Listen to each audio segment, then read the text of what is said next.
That's the dulcet tones of the Halloween franchise music, and you know what that means? That means it's our Halloween episode. Jared, good to be here, mate. Yeah. Yeah? Sort of. We're actually up in Melbourne. We're doing it from Melbourne. And speaking of dulcet tones, I'm hoping that you can hear us better. After 2 years of podcast work, I've managed to work out how to technically set it up appropriately. Well, we think. So We'll fingers see. crossed. Fingers Proof crossed in the on pudding, that. mate. Now, we've got ourselves a guest. This bloke once told me that Phantom Menace, excellent film. He also told us Saw 4, pure genius. Is that not correct? That's correct. I stand by that. It's my brother, Luke. How are you, mate? Good. Good What to have about you on The board. Shining? You forgot about The Shining. I forgot about The Shining because you were going to be on board for The Shining episode. But we did get one quote out here that we've The never Shining. forgotten. Well, the Shining, the Stanley Kubrick documentary took me back and really changed my mind with The Shining. What was it? What did you say? We got the short summary from you, and it was The Shining's about nothing, but it's about everything. We've debated that one. What does Luke mean? Yeah. It's still up in the air currently. Yeah, after watching that documentary, Room. 207 was it? No, I don't think it's 237. 237. Sorry. It is 207 in the book, I think. Is that right? Yeah, it is. It's a different number. Or it's in the 217, book. I think, in the book. But good to have you on board. Now tonight, what we're going to do is rather than do one particular film, we're going to actually rank the entire Halloween franchise from best to worst. And then we're also going to throw in our Oh, best to worst, is it? Oh, I was yeah. lining up your worst. Worst up to best. We'll start at the worst bottom up and to work best, up. right. And then we'll also do a little bit of some of our favourites, best and worst of the series. So characters, Michaels, the lowest point of the series. Couple of them. Yeah, there's a few of those. So hopefully this will be a robust discussion about the series. So without further ado, I think we'll dig into the series and start at the bottom. Mm-hmm. Out of 10 films, the worst film in the series. Jared, you could kick us off. In your mind, what's the worst film in the series? H2. Clear cut. It's it's bringing up the rear by a long stretch. Rob Zombie's Halloween. I wasn't a big fan of the sequel. I was just even less of a fan. It's just an abysmal film. Deplorable, I believe was the word that was being tossed around. Trot out here. I'm in the same boat. H2 it's. I said this previously about the remake, but it's just repugnant. It's horrible. It's horrible. It's really, really difficult to watch because the guys' characters were never the most likeable. But this is just to another level. I mean, they're just so lowbrow, it's just not funny. And Michael seems to be some sort of hobo who just kind of roams the streets randomly, turning up to strip clubs and kicking people's heads in and things like this. It doesn't really make a lot of sense. So that's definitely the lowest film for me. Luke. Look, before I start getting in my lowest film, I have to say I'm a long-time listener of the podcast. So you're the one. For me, it's like going home for Christmas every time you tune in. That's I'm biased, but how good it is. But look, my lowest film is actually not H2, only because I didn't actually get to the end of H2. So I don't. That says something. That says I something don't to actually me. know how crap it is. So I probably. but what I would say is, in lieu of that, I probably only know 9 films, and my 9th worst film is The Curse of Michael Myers. Absolutely the worst film I've seen. Yes, giddy up. So just going back about 150 episodes. Just to let people Knock know, it's possibly I'm on the canvas, officially. But just to let people know, we have covered the original Halloween. It was our first ever episode.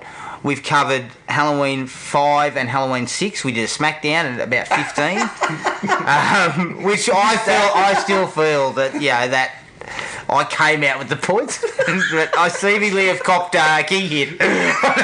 In this current, hands up, and you've just been clocked. We also covered the remake. We also covered Halloween 2. We did Halloween 2. Yeah. And then we also did the remake for our 100th episode. So we have covered a lot of them. Please go back and listen to them for a bit more of a bigger sort of understanding of our thoughts. Taking into account that you haven't finished H2. H2 is definitely the worst because 2 out of 3 ain't bad. Consensus is H2. I'm happy to contend. Yeah. So we're at 9. You're saying and I'm on the curse. And what is it about the curse? What is it about the curse that's... Look. What isn't it about? What isn't there about it? What is it? Isn't there some kind of druid curse or something going on? And there's also plenty of robes, druids in robes. And I believe isn't there some kind of psychic link? That's yeah. I mean, if I was to sum up how shit Halloween got, psychic links and shit between the hero characters and the fucking villain character, have got to be the worst part of it. And getting felled by a bag of rocks that are placed in a circle, strategically placed, dribble a bit of blood on it, and Michael's he's gone. He's useless. Okay, so if you got 6, what do you got?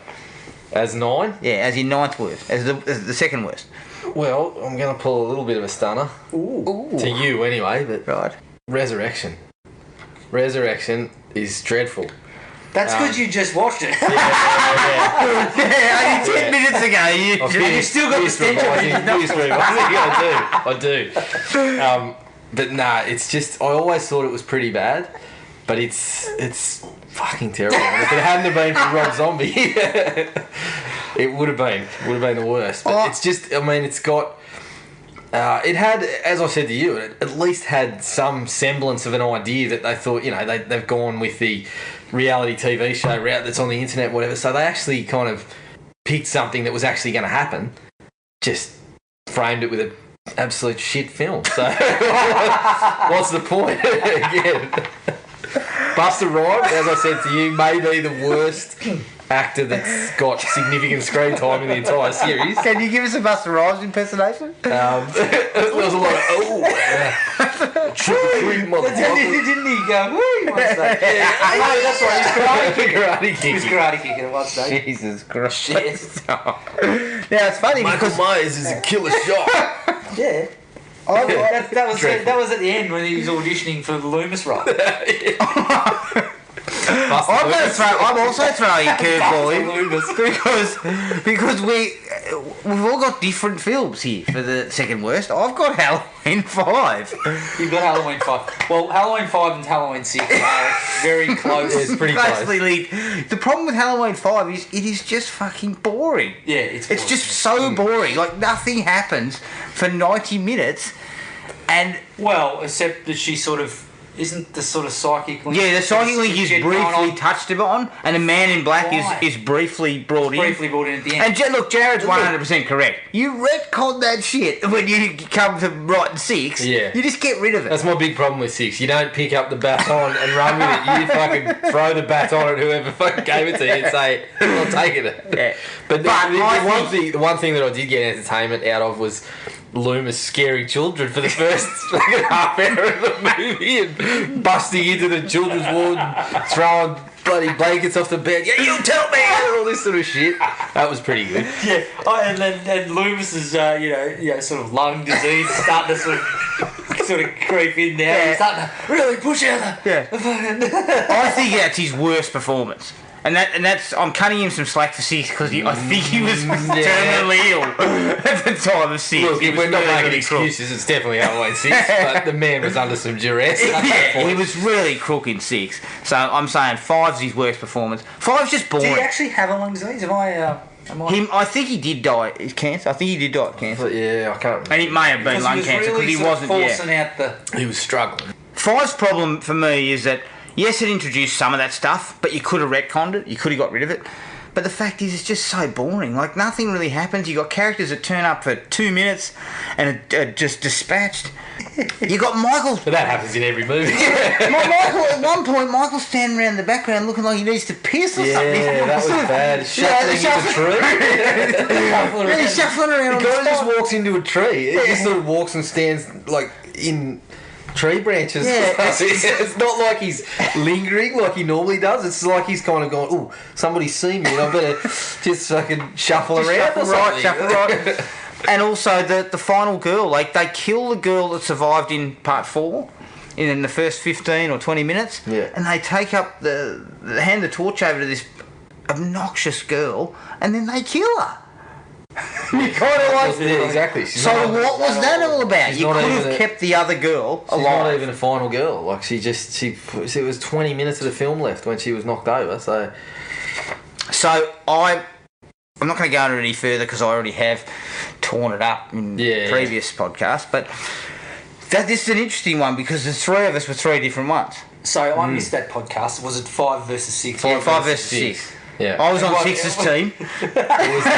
5 versus 6 as to a shit off. Well, the reason being was because Jared had told me 5 is 10 times better than 6. I watched them both and said, disagree here. And I believe I came to the podcast saying, yeah, it's not 10 times better. It's about 0.1 times better.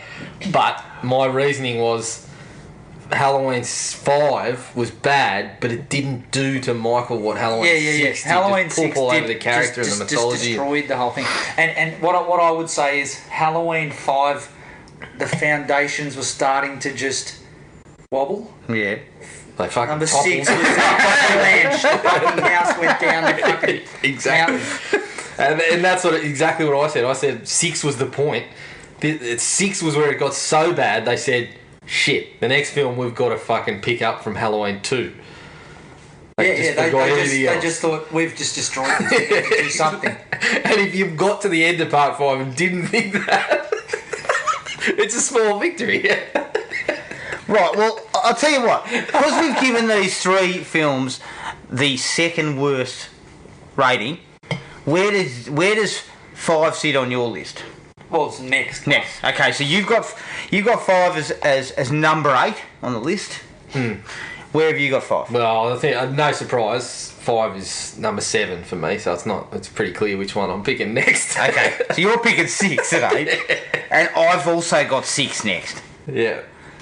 And then and Resurrection's the next, so it's very close bunch. So between numbers 7, 8, and 9, can those 3 films consist of? 3 films and yeah. stinkers. Look, 6 is absolutely tragic. I think Resurrection's trying something to appeal to an audience, whereas the other 2 are trying nothing to do anything. They're trying to appeal to the Druid group. Don't you know?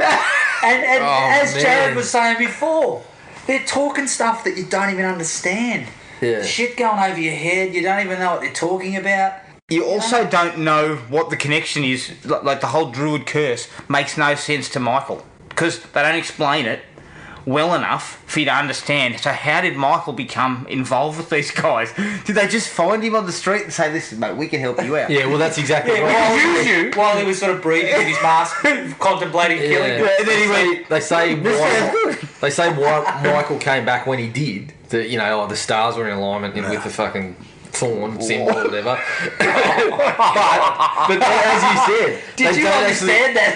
As you said, they don't actually go back and say why was he the one with the fucking thorn symbol. Yeah. As you said, at what point did he go through this ceremony? Yeah, because he's in a fucking institution. Because Loomis. Loomis is involved. Loomis got Obviously, that symbol. but obviously Dr. Wynn was, at the institution, that sort of stuff, but you never kind of fucking told us that. You kind of assumed that people would know this, and there'd be a lot of the people in the audience going, "Who's this Dr. Wynn bloke?" Yeah. You know, Because Wynn was never actually really seen in the original, was he? for about a minute. Right at the start when you're talking about the car Yeah. and the vehicle. So that guy's name's Dr. Wynn. Looks nothing like the car and Doesn't Dr. he drop Wynn. in to see No, Loomis at one stage? but that's the Dr. Wynn goes all the way back to the original film. He's the guy walking out with Loomis talking about the car. Michael was driving the car. He was doing a damn good job. Yeah, that's Wynn, right? Then he's brought back in 6. So there you go. A Halloween fan, we've just fucking enlightened him on who Dr. Wynn is. So they then brought him back. So this is how this whole I'm a massive, the people who wrote it saying I'm a massive Halloween fan, and I retied it back to. And I always thought it needed But an it didn't. explanation. It to do didn't with need Carlton an Brewers. explanation because there is no. But there is no explanation when we No. actually get to it. There is no explanation. So that's, to me, that's Six's problem. Yes. Resurrection. I'm with Luke.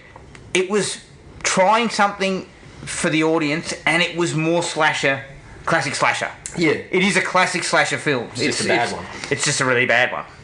But don't you think I think these movies, I mean, the whole franchise for me, and I was, when I was writing down notes on this whole thing, I mean, and all the franchises suffer from it, but I think this one suffers the most from just having to take on what some other idiot in the past and weave it in and sort of, H2O, I quite like. Then this one has to sort of do something with The ending of H2O to make because it. it's like, Yeah. oh shit, we made money on that one. Yeah. Fuck, we have to do it again. We thought we'll cut off Michael's head because that was the end of it, and then, hey, got it made $50 million or whatever. Oh shit, how do we do? What do How do we we do? put his head back on? So this poor bastard. That's right. How do we put his head back on? I mean, So the you can imagine the conversations that go around. Now, Michael's head. What if you How bring the can we jewels do back? this? What if Dr. Wynn was working on experimental moonstone that could What? suck Maybe the Michael head off? emptied a jar. Yes. Hang on, I saw a film called Reanimator. Maybe there's experimental serum. You can be injected. Yeah. The Brilliant. thing with that is they got that out of the way in 15 minutes, and as far as explaining it, as far as the things that they could do to explain it, I was like, well, shit, I can cop what they did. It's not great, Yeah, but we got that out of the way, and but then also, they get to the we're talking about contractual shit too with Jamie Lee Curtis comes Yeah. back. She's like, I'm not doing the whole film, I'm doing 10 minutes or whatever. So then, wise move. yeah, but the poor fucking writer, he's stuck He's with that saddled shit. with it. He's Yeah. like, oh, fuck, what am I going to do? Yeah. And who So knows? he's tried something. Yeah. But the issue is they get that out of the way in 15 minutes, and then beyond that, there's no connection to any of that, other than Michael's alive and here's a new batch of people to fuck with. But as you're saying, it's possible that he wrote the writer wrote a treatment that had Laurie in it. That was then Well, jettisoned because Jamie Lee you don't Curtis know, there was might have been only some contractually kind of, obliged to do trilogy certain amount. thought up Yeah. or something like that, but it's not going to come to fruition because of several factors that. So the guy's tried something. He's probably, that film is probably some other idea he had Yeah. I'm not for a sure. movie like that. And it gets tacked on. And it gets They go, tacked oh, onto we'll a just include Halloween. Michael Myers in I this think the idea. I'm not sure how true this is, but I think I read somewhere that agreeing to come back to do H2O, she actually at that point had basically said, if I come back again, it's to wrap it up. Yeah. So that's kind of what they did at the start of this one. Sorry, Jamie Lee, you 10 don't have minutes. that kind of clout. No, yeah, exactly. 10 years. Especially 10 years down the when track. Mustafa Akkad's Yeah, fucking- throwing it around. Yeah, I mean, the so good now thing is, it's 10 or 15 years down the track, and roles are drying up a little bit, and she couldn't be happy to be back in the Halloween franchise now. just 2018 on that though, I think also part of what brings people back to that is that they look like they've actually brought in people who know what they're doing. Like, the producing team behind it is the guy who does a lot of those paranormal Yeah, activities. but don't forget. And here you were saying, I go early with some shit. I'm just thinking this one. This one has a chance. It's going to be and look, This one has a chance. Blum, You good reckon? call, Yeah. but I'm still. Question Danny mark. McBride still wrote Your Highness. let's not jump the gun too No, much. no. And don't forget, Fango wrote a glowing bloody pre-emptying Halloween 6. So Yeah, I remember that. I do remember that. So I probably this is the best Put it Halloween this way. yet. Put it this way. I could not possibly.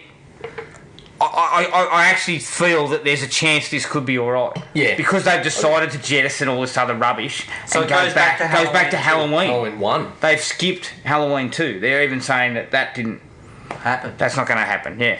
So the ideas I think might be a bit more.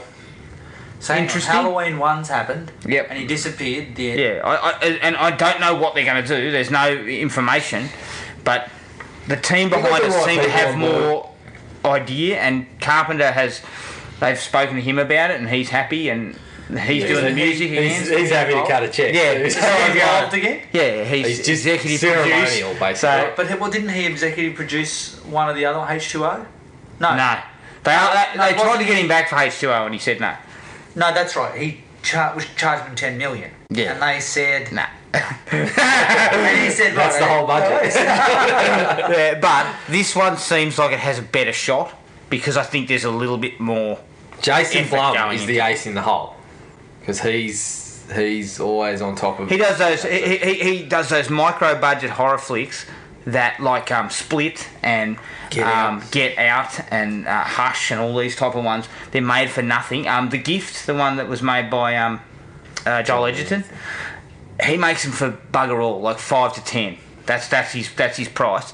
And we listened to a podcast from him the other day, and he was saying we don't even think about how many theatres it's going to go in or where until it's finished and it's cut and this is what it is and this is And then you ship it then we around. decide what we're going to do with it, so it might end up on Netflix, Which it is might the end way up it in should dinner. be. I mean, honestly. So this is what's fucking derailed Halloween. Yeah.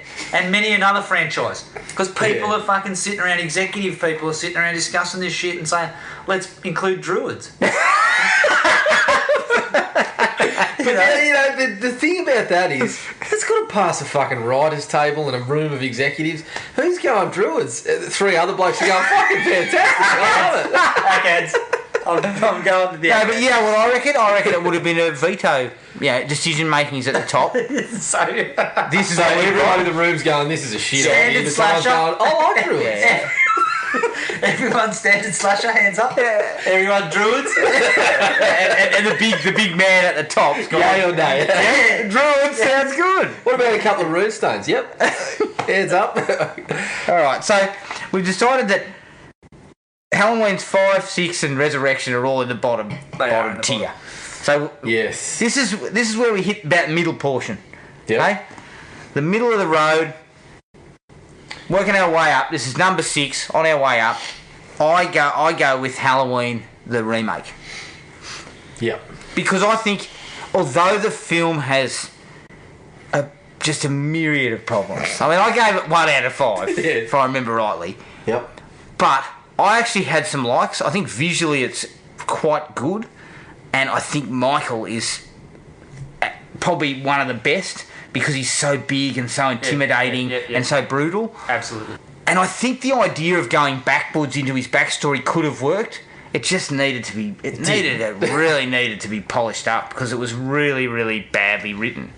And then there's that rape scene that I just cannot get behind that. Well, it's disgusting. I hate it. I it's absolutely used hate as that such bit. a- it's And in used fact, as- I skip it every time. It's every used time I as watch such that movie, a I skip it. cheap plot device and just a disgrace, just a collection of despicable characters, and it's just not necessary. Like, if you're using something like that, you really got to have some weight behind it, or you got to be making a statement. You don't, for mine, you don't use it in a fucking Halloween movie. No. But yeah, I'm in agreement. Funnily enough, because I do not like the movie, but the strong points are there. Like visually, there's portions of it that are just far better than anything that's rolled out in 5 or 6. Or there's some really good points where I always say when I watch a Rob Zombie movie, I just wish he would direct something that someone else wrote for him. I wish he would just let somebody else write a movie for him and say, "Can you put your style on it?" Yeah. And I'm waiting for it, but he just doesn't seem to. He seems to be, writer director, nothing else. And the problems are in the writing. Yeah, always. Every time I've watched a Rob Zombie movie, the problems have been in the writing for me. So yeah, it's and as you said, you put it perfectly that this being the middle of the road just speaks to how terrible the other films below it are. Yeah. Yeah. It's a real poor crop that we've just waded through. I haven't. I've probably. I jumped up and down about all this, and I think that it's probably at the same spot. So it's the same movie. I'm saying, I actually have a much better feeling about this movie. Yeah. I think maybe because I went down that weird path of watching all that, French extreme shit. So I don't have. I guess I don't. The disgusting characters and the really awful things. I guess I saw them more as like the reason for, the reason why Michael's the way he is, and I know that you guys kind of sort of. And I agree that everyone's a fuckwit in this movie, pretty much. But I sort of saw that as, well, everyone's a fuckwit because, in order for Michael to just have absolutely no connection to anybody, that he kills things and does all this shit because nobody just gives two shits about him, sort of thing. And I saw that as something that was actually fair income. And I actually really liked the beginning, and I know you guys fucking hated it because I listened to the podcast just recently, just to remind myself how much you fucking hated it. but you guys really hated that opening bit, and I actually really liked it. I thought it was really watchable. I thought it was like, it was like I wanted to know what was happening. I wanted to know why and all that. And then I almost got this point. I actually thought it when I was watching, that when it clicked over to the, stock standard Halloween, them walking along the street, and it was almost shot for shot kind of stuff of Carpenter's movie, that he was almost saying, if you don't want to watch anymore, you don't have to, because I can't make my movie any better than Carpenter's. So just imagine that all that backstory was my bit, and this bit is just a remake of a better movie. And unfortunately, he fucking made it way too long at the end, and there was all this shit happened, and it kind of sort of did fuck it up a bit. But that first bit, the first sort of 40 minutes or whatever, I really liked it. I didn't hate it, like in terms of, thinking, oh well, fucking, why have I watched this? I was in a totally different. I was like, oh, that's really interesting and different. Yeah. Well, I didn't like it, but I could see where it could have gone. And my issues stem more from Michael actually cared about his sister. Like, that was made clear that he cared about her. Now, why didn't that come back? Like, isn't that the idea of script writing? I mean, I'm not a script writer, but I know that the understanding is you bring something into play, then you come and pay it off later. If it's important, you pay it off. And he made that seem important, but then it didn't pay off. He just was a psychotic who just desperate. We discussed it really well, and I think, and when you look back at Carpenter's movie, having discussed that, which I think is probably one of the good things about what Zombie's done. He's actually made you think about shit like this, but like you say, he loved his sister, and she was the only one that gave half a shit about him in the backstory, and then he just sort of pulls out a knife and just starts chasing her around. I mean, couldn't there have been a sort of thing where it's not the knife, he's actually trying to hug her, or he's chasing her to try to get the connection back, because she's so scared because he's so big and he doesn't speak, that she's sort of kills him because and this is the problem with these films, is that they, especially when you're remaking this type of film, you've had 9 other flicks or 8 other flicks to have a crack, right? Everyone's expecting murderous rampage by a gigantic psychotic in white mask. That's all they're after. People that roll up for this are not looking for the depth that possibly that could have been a really good idea that could have fit in. But I think that, I don't know, I'd argue, because I think that's kind of like an asshole. The 3 of us are fucking full Halloween fans, and we would have rather seen that than the shit that he rolled out. And I mean, as we basically said, that would have been preferable to what he did, because my feeling, as we spoke about, a little bit different to Luke. I felt he tried to he tried to present this as much smarter than anything else you'll get in another Halloween movie, but the writing at the start was so poor that it was just as cliched and crap as everything else. But something like that I would have appreciated, because he goes to the length of Michael makes a connection with someone in the hospital, in the institution. He makes the connection with Danny Trejo, and they don't play that off well. Danny Trejo, and it's like, so now he's the emotionless, remorseless killer that you would have had if you didn't make 40 minutes of this movie and just made a flat out remake. So there was no point of differentiation after you've tried to make, this is my different take on Michael. You get there and it's like, you just explained, there was nothing there that made me say, okay, well, this is his original sort of fresh take. It was just an explanation that was badly done.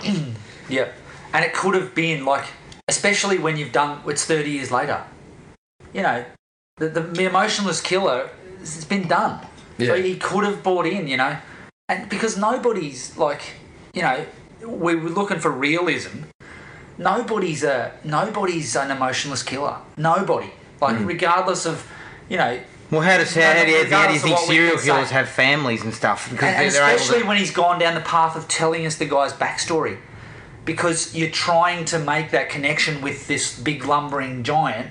Yeah. He was once a kid who cared about things and wanted caring or love or whatever. Even something as simple as the masks he made. That's another thing, you know, like, he cared about that. It was something he was proud of. He made his own stuff. Yeah, and I mean, even morons like us are thinking to ourselves, literally, we're thinking to ourselves, could we have a little, you know, thing with Danny Trejo, where Danny says, hey, you know, don't hurt me or whatever, and he, instead of chopping off his head or whatever he fucking does to him, that he actually gives him something, or, you know, like, thanks him for not being a fucking... Not being the arsehole, yeah. Just that wouldn't have destroyed the whole fucking franchise. Yeah. It would have actually made it better. Yeah. You know? Totally agree. And I think that's where you could have... You didn't need H2 because we've already worked out it's the worst, right? So you could have killed Loomis. Yeah. You could have killed Loomis because Loomis is what he hated. You know, this guy that kept him in the asylum. Even though Loomis isn't a bad guy, meant to be a bad guy, but he kept me in this asylum. He kept me locked up. He's the guy who locked me up. Yeah, he's the guy who's always here. He's the guy I associate with this hospital. Yeah. This is getting too deep. No, but it's that's the kind of shit that I like. I think that the French New Wave really did something to it. There should be more of that shit. Like, if you're going for realism, which modern cinema tries to way more, you know. If you're going to do that, fucking do it well. Don't fucking do a half-assed job of it. Don't tell us the backstory and then just go, oh, here's a 40-minute backstory and then here's the chunk of shit that you all want to see. Yeah. Like, meld the two together, for fuck's sake. You know? So are we all on the level, the same plane? Number 6 is where this sits. Yeah. Okay. Up into 5. Halloween 3 is the Joker in the pack, but Halloween 3... You can play with or without it, depending on what you're playing on the day. Well, if you play it to blackjack, it's out. Well, really, I mean, if it's the Halloween series or it's the Michael Myers series, and this is the outlier, and surprisingly entertaining. Yeah. Ridiculous in the extreme. I mean, the whole plan involves part of Stonehenge, blokes who are robotic, and witchcraft. They managed to remove one of the things from Stonehenge in a brief window. It makes no sense, and it has no connection to the rest of the series. Did Mustafa Akkad have anything to do with was. No, it was just did he have anything to do with the writing? He may have. This is what Carpenter wanted. This is Carpenter's baby. Wanted this Halloween to be all about, the franchise. He wanted different films every year. Totally different. No Michael Myers. But the fact is that after the first one was so successful, they said, well, we need Michael Myers back for the sequel. So you'd already painted yourself into a corner. I don't know really why they ended up going down this route for a third, but it's kind of surprisingly watchable, and Tom Atkins is a legend. I love the bloke. Well, we have called him the patron. He is the patron saint of this podcast. He was the first person inducted into the Hall of Fame. he's just a genius in this movie. I love it. I love it. But yeah, this movie I wouldn't call it brilliant, but it's it's definitely a step above what's below it. No Right. doubt. Well, I don't actually have that. I've got Halloween 4. Halloween 4. Yeah. Halloween 4. I've got Halloween 4 because Halloween 4 is not terrible. I don't dislike it. I actually really enjoy it.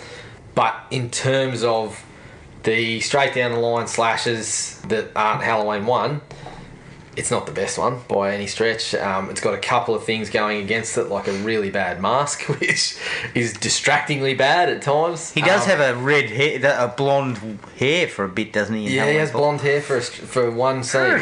Does he? Yeah, they when he cocked throws it up, it Loomis turned out the up. window, you get 2 shots where the hair is just fucking. It turned bleached up blonde. on the set the day they were going to start shooting and the hair was blonde. They were like, oh shit, what do we do here?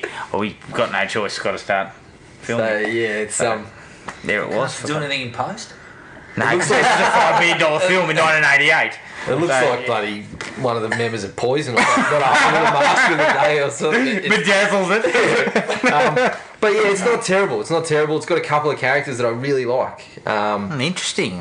And yeah, it's solid without being my favourite. So it's sitting right in the pocket there. Okay, well, what do you go, Luke? Number 5. Well, I'm going a different one again, H2O. Whoa. H2O. H2O. H2O. So, probably more of a back to basics approach, I feel. The reason I haven't gone with Halloween 4 or 3 is because those two films actually have particularly Halloween 4 I've got a deeper connection with, because I was a certain age when Halloween 4 came out. Yeah. And it had been so long since the last ones that I sort of grabbed hold of every part of it. So I probably You have a nostalgia like it connection more. with Halloween 4. It's higher up for me. It's also higher up for me. Yeah. Probably for suppose similar reasons, I'd reckon. H2O's a good return. It's probably in that down the line slasher element, and it's probably just lower than, as Jared said, it's just like, to me, H2O, Halloween 4 and Halloween 2 are kind of movies that aren't Halloween 1, as you said. Yeah. But They're alright. they're you good. what you're They're just looking down for. the line slashers, and they're probably listed slightly higher than Yeah. Yeah. Well, higher or lower. I with Halloween, the next one on the list for me, which would be number 4, is Halloween 2. I like Halloween 2 to a point. I think the first 45 minutes, it feels like Halloween. Like they've got everything right. Like they've kind of got all the same players are back. The cinematographer's the same. The actors are all the same. The feeling is the same. Yes. Once they actually get in the hospital, that's where it goes downhill, because they start going into Jason territory. Michael's running around burning people's faces off and doing all sorts of things that kind of didn't feel like what the first movie was. I like it though. It's well made. It's competent.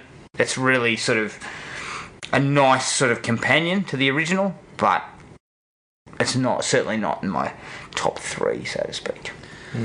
And don't they start with this psychic stuff even then? They mentioned Sam Hain. They mentioned Sam Hain, but Laurie, I believe, remembers that she's Yeah, she remembers. Michael's sister in a dream. They actually go to see what they did is that in the TV cut of Halloween, Carpenter actually shot extra scenes once they decided that the sister angle was going to be there. So in the TV cut of Halloween, when Halloween 2 was out in the They were cinemas, inserted. there was an inserted bit where they go to visit him in the asylum when he's a kid and stuff. So that's where the Where memory did bit they comes from. insert that? This is like George Lucas. See, when you pay 180 bucks for the box Obviously set, not. I've got that in full. See, I think they've flicked it again because I've never seen that. I believe I think it's I've on got- YouTube. I believe the TV Or- cut is on the box set. Yeah, but that's all that's different basically, other than a bit of violence and whatnot. Right. But yeah, but mine was I actually had Halloween 3 in this spot. Right. Yeah. Halloween 3, a little bit higher. I actually think So Halloween. where are we at? We're at number 4. Right. Yeah, so I had Halloween 3 here because I think Luke summed it up. It's a good movie. It just shouldn't be Halloween. It's just it should be another movie. It's bloody watchable. It's entertaining. Carpenter delivers another nice little score to it.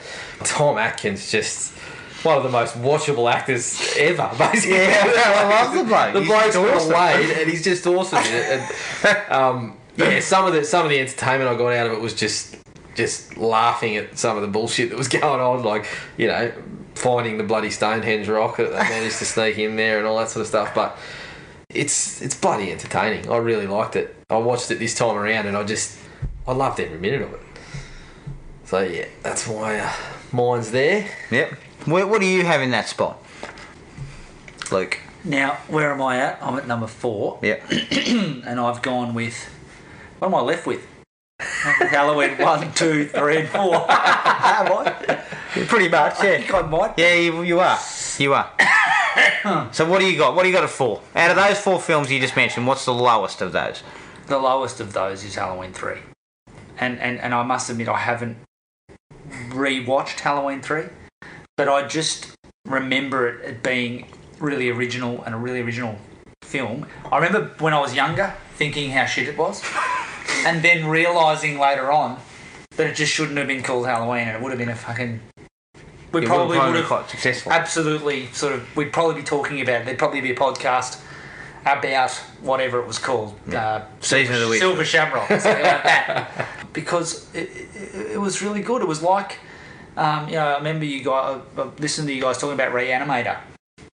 It's one of those sort of dorky films that has a really cool premise and a really... And, at the end, when he's bloody trying to turn the TVs off and that, it's like... I just remember that being really like, fuck, that's intense. awesome, intense, like... He's really fucking... He's a great actor. That's the magic of Tom Atkins, though. Oh, it is. The magic of Tom Atkins. The magic of Tom Atkins. Mate. Sells it. Brilliant. Yeah, so, I'm on... I think 3. nostalgia's got a lot to do with Halloween 3, probably for us, just like Halloween 4. It was in that pocket, and we were... Halloween 4's got a lot of nostalgia because we were at a certain age, and I believe we watched it at our place with a couple of mates of mine. We hired it on video. It was a big kind of hit in I believe in the I box might have office. gone to the cinema. Oh, you may have gone to cinema. Basically, it was a hit. Told your mum there was no swearing and no violence. Like, I did that with Robocop. Well, it was one of those things where it was always going to be a hit because we hadn't... Yeah, we hadn't seen Michael Myers, yeah. Whatever. And It's 20 years or whatever. I just think for us that held a lot more pull. And 3 we went back to because 4 was probably the first one we really saw, in terms of... I didn't know, I couldn't really remember the first 2 when I saw 4, and then we went back and we grabbed 3. Yeah. I find 3 interesting at the very least. Yeah. And in these type of franchises that do this stuff, that is rare as rocking horse shit, mate. To do finding something different is very difficult. So the fact that this is kind of outside the Michael Myers canon, but still sits within the franchise, is kind of a bit of a breath of fresh air, somewhat. All right, number 3, Jared. What do you got at 3? So I had Halloween 2. Halloween 2. So separate to you, Blakes, I think Halloween 2 is way superior to Halloween 4. And you actually said that when it gets into the hospital that it gets worse. I couldn't disagree more. When he gets into the hospital is where you get the good direction and the really cool things like those security cameras where the nurse is at the the desk and then it pans down to the security camera and you see Michael and then it goes up and the nurse walks and you see her walking on the security camera directly to where Michael's just been, and all these tense moments that actually make Halloween 2 pretty good. It's not a patch on the first one, but it apes it well enough to be really satisfying. And the ending is actually, watching it this time, I found the ending really satisfying. Loomis, the way that he was... Definitely his best performance. To go out. I reckon... Loomis is excellent. Donald Pleasance is excellent. Yeah, he's sort of found the pocket of where he hasn't hit the points from 4 through 6 where he became rambling and a bit over the top. He was a lot older, I think, before, though, too. He's got 7 years later. He's got a really good performance that's kind of seems more comfortable than part 1 without as good a lines, but he's got a couple of those moments that are almost as good. And they do similar things, the kid bumping into Michael with his radio, which is just the kid walking into him with his pumpkin from the first one. And they just ape it just enough that you say, it's a little bit different. It's heightened the gore, it's heightened the kills, but it's what we wanted. So, And in a way, just to cut back on that, you could have ended the franchise there. yeah. Because Loomis says, Michael, it's time. And boom, that's it. But I mean, we wouldn't have spent Yeah, fucking- close enough. we Yeah. wouldn't have spent We would 20 spend- years of our life watching more of these. We wouldn't have fucking spent stupid movies. 45 minutes ragging on them. Half a dozen Bought a movies. bloody computer and several microphones. Everything else. So what's your number 3, Luke? I'm probably Halloween 4 on this one. So I'm down to 4, 2, 1, of course. Yep. Probably because 4's got that feeling for me. I just remember, like, there's a couple of scenes in that movie where when Loomis first makes contact with Michael, and there's that long Yeah. shot Sort going of down zooming through into that him, yeah. thing or whatever, and he's got Standing the still. bandages on. And he's and that. saying, Michael, Yeah. don't go to Haddonfield. Yeah. And those sort of things, they're real sort of spine-tingling moments, like, you know, he's back kind of thing. So, really love that. I think the claustrophobic bit at the end in the house is well done enough that it's scary and that. And also the big chase scene and everything in the On end. the roof and everything And like the that. roof Yeah. and the car and you know, shooting him down into the thing. I think all of that was, like, none of that I would ever say is, you know, you never look back and go, fuck, why'd they do that? That was fucking stupid. Like you do with several of the other films that we've talked about. But, you know, so all of it to me is really good, and it almost built on what came before. Yeah. Number 1 and number 2. And as far as 4 goes, I just like the way they kind of explained Laurie's death and Jamie's connection to her, and the fact that Laurie was gone and Jamie was their daughter and all that sort of stuff. I really like that. There's one in particular sequence where Michael appears that is absolutely fantastic. It's as good as anything that was in the first movie. It's where they stop the police car and they see Michael standing over, looking at them from the in the darkness, in the shadows, and the copper sees another one and he points a gun at him, and the guy goes, no, it's just us, takes the mask off, and they all get in the car and they start driving away, and the camera shot is from behind the car and Michael is actually standing there behind the car. Yeah, that's right. I really like that. For some reason it sticks with me. It's really, really I was impressive. hoping you weren't going to say that, because when you said that's Paul. The only good part of the scene was that he was behind. Yeah. Prior to that, it's All that other stuff is bullshit, but I like the way that you had to use that bullshit to get that that little Get that payoff sequence, sort of thing. and the payoff is excellent. You know, you just see him standing there, like watching them. Yeah. And there's a couple of those things. One where the copper turns up to the house, and he's talking on the radio, and the camera just slowly pulls back, and it laying in the back seat. You can see Michael's hand. You know, it's all burnt up. He's just laying in the back seat of the cop car. I just love all that stuff. And I mean, it's the next one on my list at number 3. Yeah. But I really like I some have of to that. say, we haven't mentioned any sort of. I'll probably bring in here that in Halloween 4, the bird with the enormous breast. That's why it's something. so high. That's one of the high. It was not an 88. You're a young man. I don't know. Leave that VHS. I'll tell you what. Rewind, stop. Rewind, play, rewind it. That and Superman 2. I also had some stuff hidden in RoboCop. Probably never came across that one. Yeah, that is.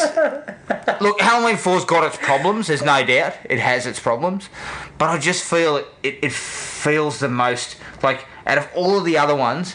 It feels like the closest to the first 2.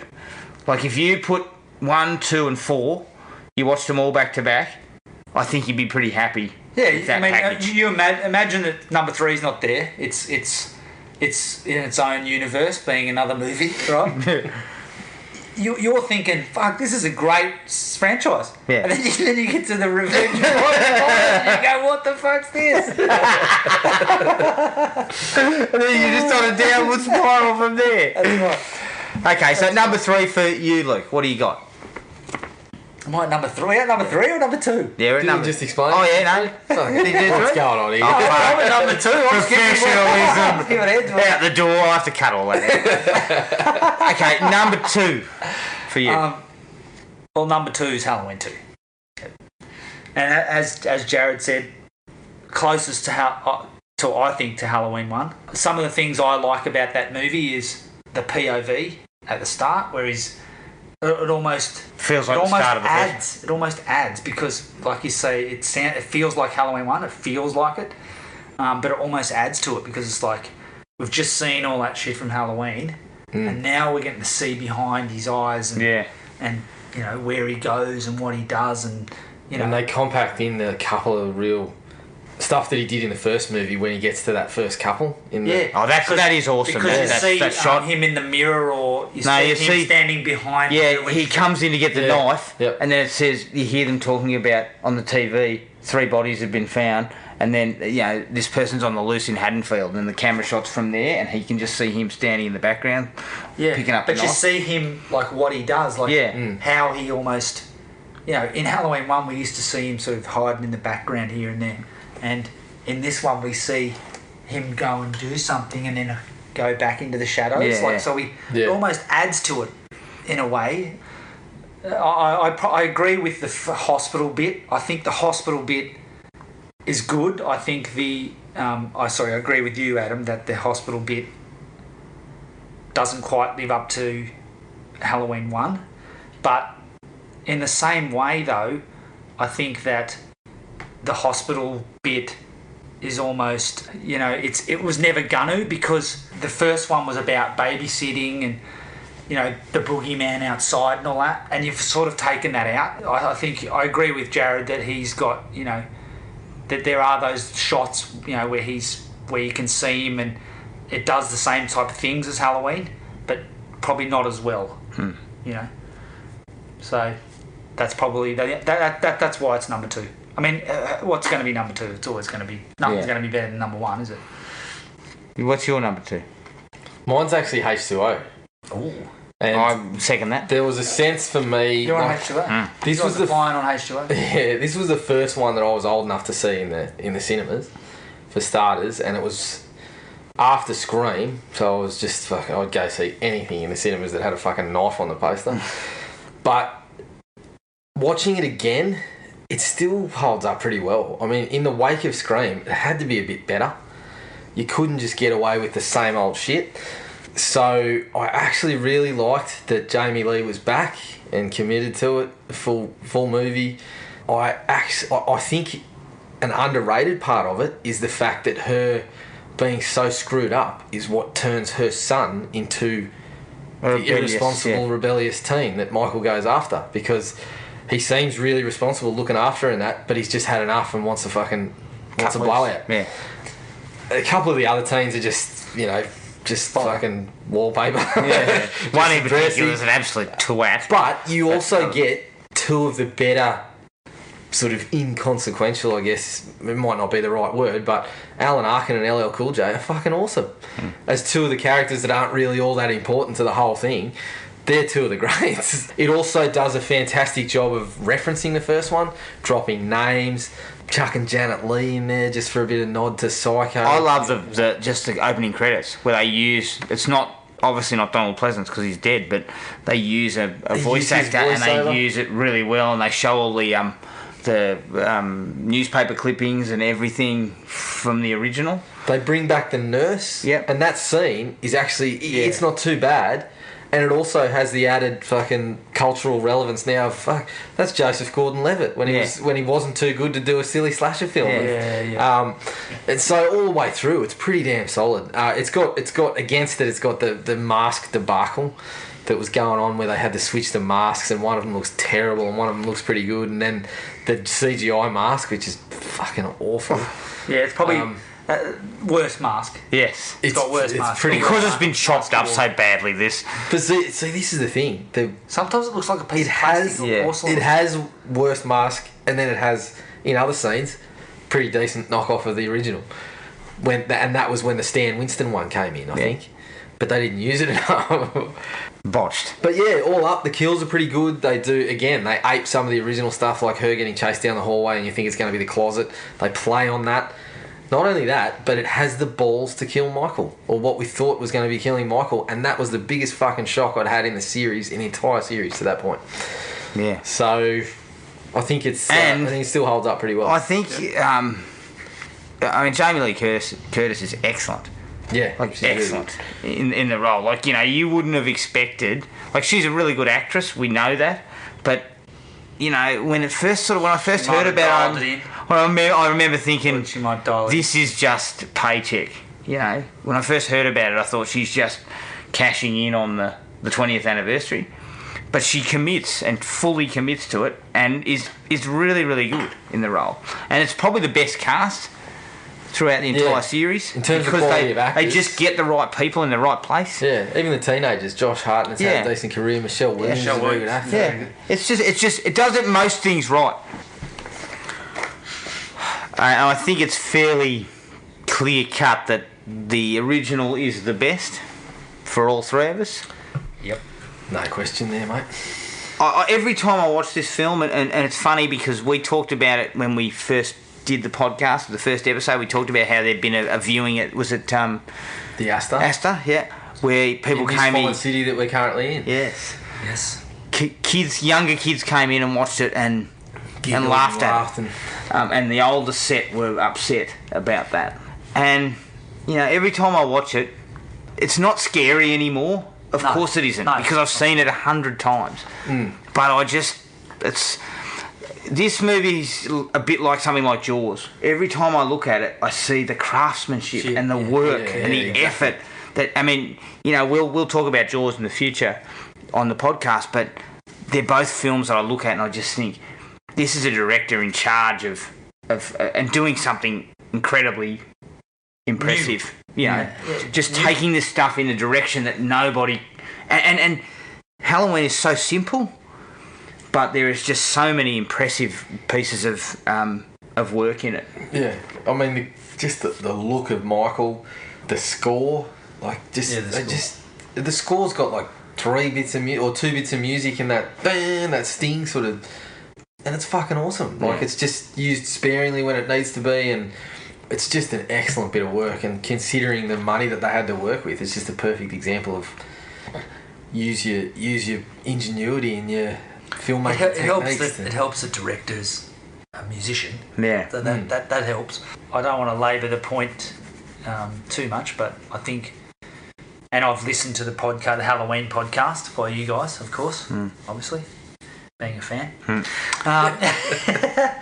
But it's just brilliant. Like, it's just, like, that stuff hadn't been done. It just hadn't been done before. It was like just those little nuances where he's in the background, or the thing, he appears when you don't expect, and all that. I mean, that 20 years later to talk about that, people do laugh, because that shit happens in every horror movie there is. Like, yeah. But it was almost invented. Yeah. It's always hard to get the sense, if you come into something like this now and you've seen all that, and then you're like, oh, well, this is the originator, and you watch it, you don't get the sense that this is not the first time you're seeing it. So it's really hard to imagine it's the first time you're seeing it. So it's kind of like, yeah, you give it points, but I mean, I'm glad I was kind of, I reckon I'm in almost sort of the last generation that would have actually looked at this and gone, this is fucking awesome. Because I was right in that time when Scream was coming out and it set the rules, and Halloween was still the one that, you go back and watch it because that's what he's talking about, and then you look at the rules and all that sort of stuff. And obviously I'd had prior exposure, thanks to you bozos, fucking thinking it was a good idea to watch horror flicks when a fucking 4 or 5 year old bloke was sitting there as well. But yeah, I kind of consider myself lucky, because I'm glad I got to look at a movie like this in the fucking reverence it deserves. Basically. Yeah. What I also love about it is the score is key, but when he is in the background hovering, especially with Annie, that there's no sound, there's no score, there's nothing.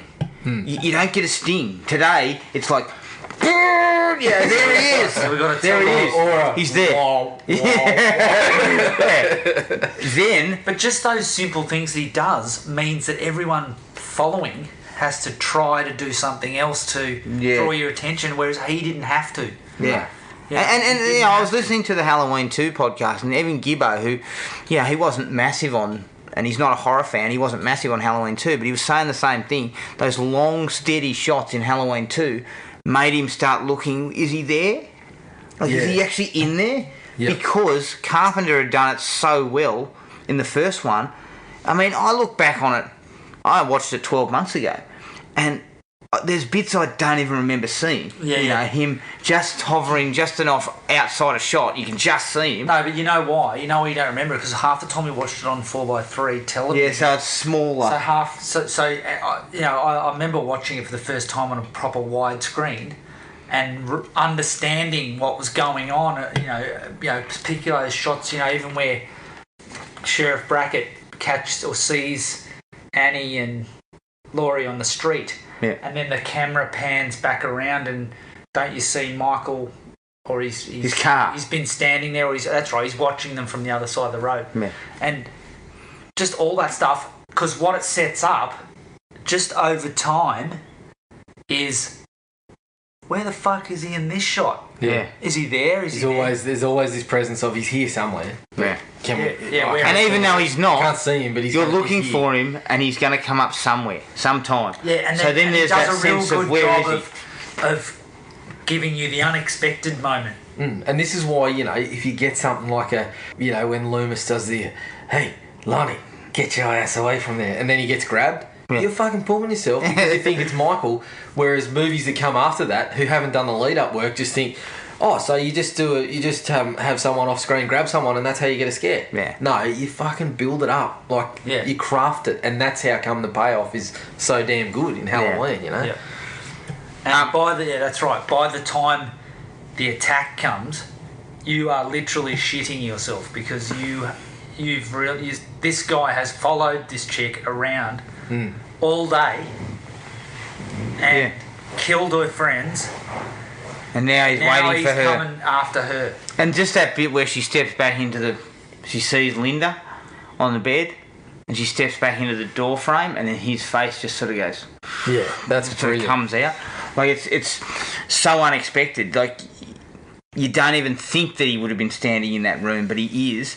And then that whole chase across the road where he's just kind of walking, it's tense, yet it probably shouldn't be. Like you're thinking, well, he's not coming with any purpose. He's coming with a bit of purpose, but not. He should be running over there. The only thing that's frantic about him is the fucking music in the background. Yeah. The rest of it's just him. Like if you watch that shot without music, it'd just be some ball bag lumbering across the road. Yeah. You know, but it's all these things just work together. But I also love the things like the kid looking out the window and he's just standing there across the road, like in silhouette. Or her at school looking out the window and just he's standing there and then she gets distracted. Like they're just great moments and they showcase what it means. I think you'd underestimate the Donald Pleasance factor too. I think Alec Guinness, Star Wars, to Star Wars. This guy gave, the preceding 30 years of his life and his work to this character. So he lent it the legitimacy that sort of gravitas sort of stuff. Well, you're right. Makes him great. Like the guy is, you believe what he's saying because he's got that.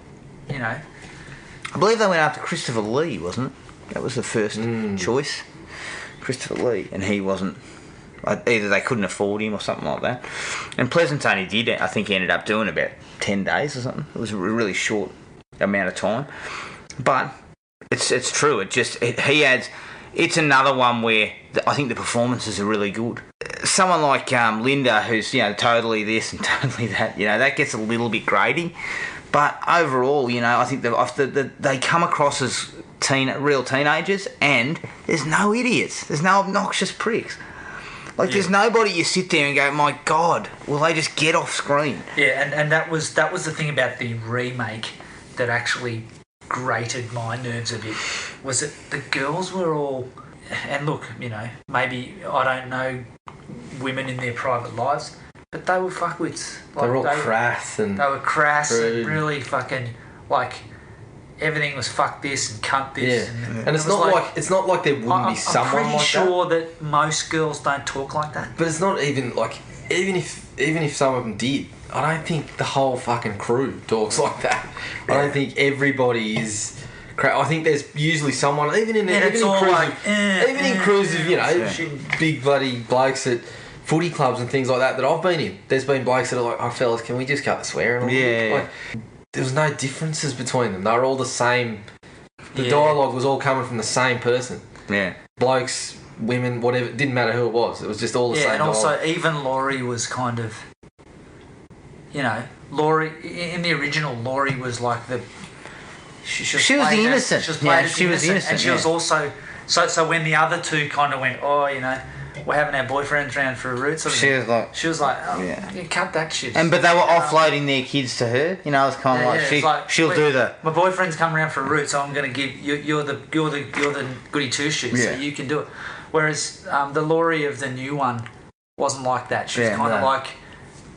Fuck off sort of thing. Well, I can't remember exactly how it went, but she wasn't the goody two shoes thing. It was almost like she was playing along with all their silly shit. Yeah. And we shouldn't be going back to that because we've worked out that was that number fucking 10.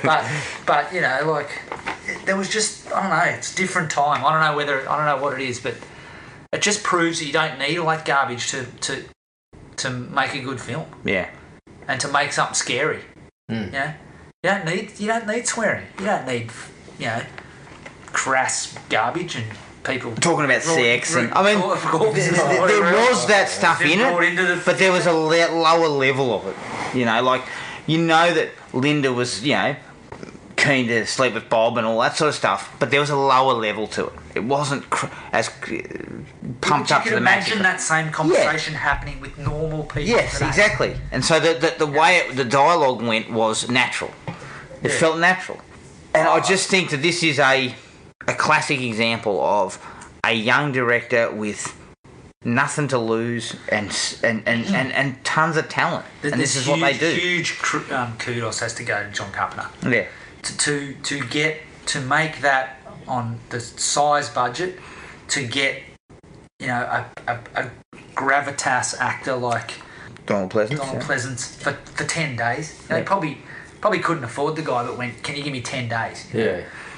To get that guy, knowing But to sell him on what we're doing. This is what we're doing. It's not going to be a slice and dice. It's going to be something a little more classy. Well, there's probably no such thing as slice and dice back then. Yeah, exactly. What he probably sold it as is this is kind of like Psycho. Yeah. It was sort of like Black Christmas. This is the 70s Psycho. Yeah. Black Christmas had been there and done, and I believe John Carpenter may have even had some involvement with what's his name, Bob Clark. Bob Clark, yeah, he may have. So that was there, but it was almost overlooked. So the genre didn't exist. Yeah. It was the thriller that, like, Michael brought the slice and dice to it, and when you go back and look at it, there's not a lot of slice and dice, but very little. It was what started it. That's what we talk about Friday the 13th. I mean, there is no Friday the 13th if the slice and dice of Halloween doesn't fucking catch people's attention, and they don't think shit. Well, they ripped it off. We better get a small bit of cash together and just cut people up for a movie. Yeah. And what Friday brought to the table was gore.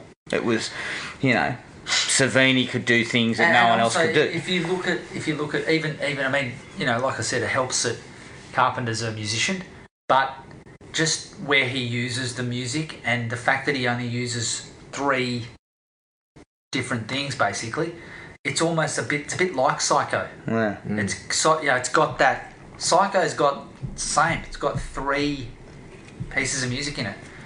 The kill music, the sort of tense music where the Janet Leigh's she's driving escaping escaping the city sort of thing, and I can't even think of a third piece, but it almost does that thing. It's almost like he went, fuck, we got fuck all money. I can play the piano. I'm going to come up with some creepy shit, some tense shit, and some background half sort of tense thing. Shit. It literally went like that and went, that's it. I'm gonna, because we can't afford it. Yeah. Yeah. And I think, I don't think I've seen I don't know if I've seen the documentaries, but I believe he says as much. Yeah. In interviews that couldn't afford it, so just whipped it up myself. Yeah. Sort of thing. Yeah. And I think it's probably a lot of it's luck, but he's obviously a talented guy. and just had a vision and went, you know. Yeah, and look, there's a lot of people involved in the success of this. Yes, there's John Carpenter, but there's the actors, there's production people and producers who took him on. Let's not forget the Akkad family. The Akkad family, they were involved. But there was people who took a chance on him. I believe they prayed to the druids. Yeah, possibly. Lost a few babies or whatever they were doing. But yeah, it's definitely a step above all the others, and it is a classic film. No doubt about it. Find the podcast at Podomatic or on iTunes. Don't forget to rate and review. Like us on Facebook at Thrill Me Podcast Australia, or contact us at thrillme, all one word, all lowercase, at iinet.net.au.